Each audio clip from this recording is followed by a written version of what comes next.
Student welcome my YouTube channel master is the chemistry.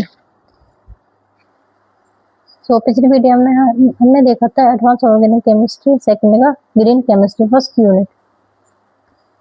आज हम पढ़ेंगे form second semester advance organic chemistry की second unit के important questions जो exam में आने के बहुत ज़्यादा चांसेस है। अगर आप लास्ट टाइम रिविजन कर रहे हैं तो ये वीडियो आपके लिए परफेक्ट है। सेकेंड यूनिट आती है हमारी केमिस्ट्री ऑफ पेप्टाइड्स।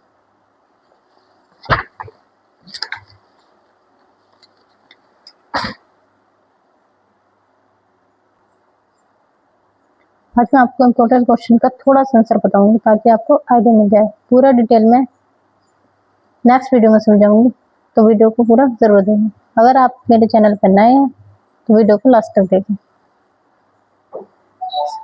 पहला क्वेश्चन बनता है हमारा, name any two coupling reagent used in peptide synthesis. ये बनता है हमारा 2 मार्क्स में। सबसे पहला आता है हमारा DCC डाइसाइक्लोहेक्सी कार्बोडिएमाइड, और सेकंड आता है हमारा EDC 1-ethyl-3 और 3-डाइमिथाइल अमीनो प्रोपाइल कार्बोडिएमाइड। ये पेप्टाइड बॉन्ड बनाने में हेल्प करते हैं। सेकंड आता है हमारा what is coupling reaction in peptide synthesis. ये भी हमारा 2 मार्क्स में बनता है। कपलिंग रिएक्शन वो प्रोसेस है जिसमें एक अमीनो एसिड का COOH ग्रुप और दूसरे अमीनो एसिड के NH2 ग्रुप से रिएक्ट करता है और पेप्टाइड बॉन्ड CONH बनाता है।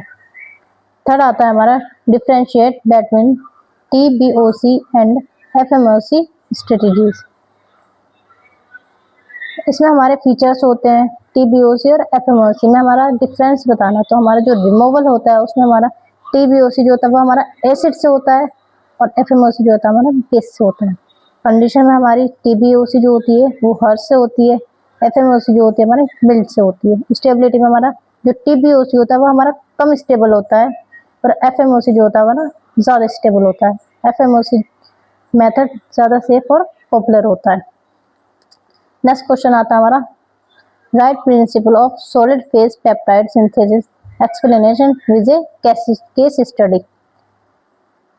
तो पेप्टाइड एक सॉलिड सपोर्ट रेजिन पर बनता है। Step by step amino acid add होते रहते हैं, हर स्टेप के बाद वॉशिंग होती रहती है। डिटेल एक्सप्लेनेशन के लिए वीडियो को में कमेंट कीजिए, नोट्स चाहिए तो कमेंट कीजिए। हमारे इसमें स्टेप्स आते हैं जो रेजिन पर अमीनो एसिड अटैच हो जाते हैं। अनप्रोडक्टिव जो ग्रुप होता है उसको हटाना होता है। अमीनो एसिड जोड़ना हटाना रिपीट होता रहता है, मतलब जोड़ना हटाना उस प्रोसेस जो हमारा रिपीट होता रहता है। फाइनल पेप्टाइड को रेजिन से अलग करना होता है। केस स्टडी में जो होती है हमारी इंसुलिन सिंथेसिस जो होती है SPPS मेथड से की जाती है। इसकी जो प्यूरिफिकेशन होती है वो इजी हो जाती है, रिएक्शन भी फास्ट होती है। एंड नेक्स्ट क्वेश्चन आता है हमारा, explain FMOC protocol. FMOC group जो होता है वो अमीनो एसिड से को प्रोटेक्ट करता है। जैसे बेस होता है, फिर पिपरेडिलिन से रिमूव हो जाता है और स्टेप बाय पेप्टाइड चेन बनती रहती है। जो इसमें मिल्ड होता है वो कंडीशन होने के कारण सेफ मेथड है। क्वेश्चन नंबर 6 आता है हमारा, name solid support and linkers use in peptide synthesis. ये भी हमारा 2 मार्क्स में बनता है। सॉलिड सपोर्ट जो होती है हमारे बैंग रेजिन होती है, मैरीफिल्ड रेजिन होती है। लिंकर्स जो होते हैं हमारे वो होते हैं हमारे बैंग लिंकर्स होते हैं और रिंग एमाइड लिंकर होते हैं। नेक्स्ट क्वेश्चन आता है हमारा, explain the difference in between solution phase and solid phase peptide synthesis.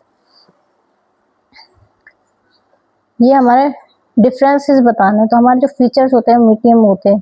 Solution phase जो होता है वो हमारा लिक्विड में होता है और सॉलिड फेज जो होता है हमारा वो सॉलिड रेजिन होता है। और सॉल्यूशन फेज जो होता है हमारे डिफिकल्ट होता है एंड सॉलिड फेज जो होता है हमारा वो इजी होता है।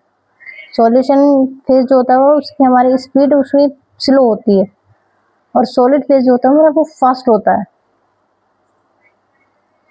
नेक्स्ट क्वेश्चन आता है हमारा, explain solution phase peptide synthesis with any one case only. तो ये जो होता है हमारी रिएक्शन सॉल्यूशन में होती है, हर स्टेप के बाद प्यूरिफिकेशन करनी पड़ती है। इसको जो स्टेप्स होते हैं उसमें प्रोटेक्शन होती है अमीनो एसिड की, कपलिंग रिएक्शन होती है, डिप्रोटेक्शन होता है और उसका प्यूरिफिकेशन होता है। फुल एक्सप्लेनेशन के लिए कमेंट कीजिए। अगर आपको ये शॉर्ट आंसर हेल्पफुल लग रहे हैं तो वीडियो को लाइक करो और चैनल को सब्सक्राइब जरूर करो। Solution phase peptide synthesis. Reaction solution में होती है, हर स्टेप के बाद प्यूरिफिकेशन करनी पड़ती है। और इस स्टेप में हमने आपको अभी बता दिया, इसकी जो प्योरिटी होती है वो हाई होती है और सूटेबल भी इसका जो पेप्टाइड्स होते हैं वो स्मॉल होते हैं, वो छोटे छोटे होते हैं। Question number 9, discuss in details various side reaction in solid phase peptide synthesis. इसमें जो कॉमन होती है वो हमारी रिसिमाइजेशन होती है, जैसे स्ट्रक्चर होते हैं वो हमारे चेंज होते रहते हैं, और डिलीशन सीक्वेंस में होती है, इनकी जो कपलिंग होती है वो इनकम्प्लीट होती है, और इसको जो कंट्रोल करता है वो हमारा प्रॉपर रिजेंट यूज होता है कंट्रोल करने के लिए, एंड इसमें कंट्रोल टेम्परेचर भी होता है, और उसमें सॉल्वेंट होते हैं वो सही सॉल्वेंट का यूज किया जाता है। डिलीशन सीक्वेंस में हमारा जो अमीनो एसिड होता है वो मिस हो जाता है, हमारे इसमें एग्रीगेशन में हमारी चेंज होती है, वो चेन फोल्डिंग हो जाती है। साइड रिएक्शन जो होती है उसको कंट्रोल करना जरूरी है ताकि प्योर पेप्टाइड मिले। सो स्टूडेंट, आज हमने देखी है यूनिट 2 केमिस्ट्री ऑफ पेप्टाइड। ये इंपॉर्टेंट क्वेश्चन शॉर्ट आंसर देखें। अगर आप चाहते हो कि इनका पूरा डिटेल्स भी कराऊं तो कमेंट में ज़रूर बताना। नेक्स्ट वीडियो में मैं अगला यूनिट लेकर आऊँगी। वीडियो पसंद आया तो लाइक करें और चैनल को सब्सक्राइब करें। Thank you.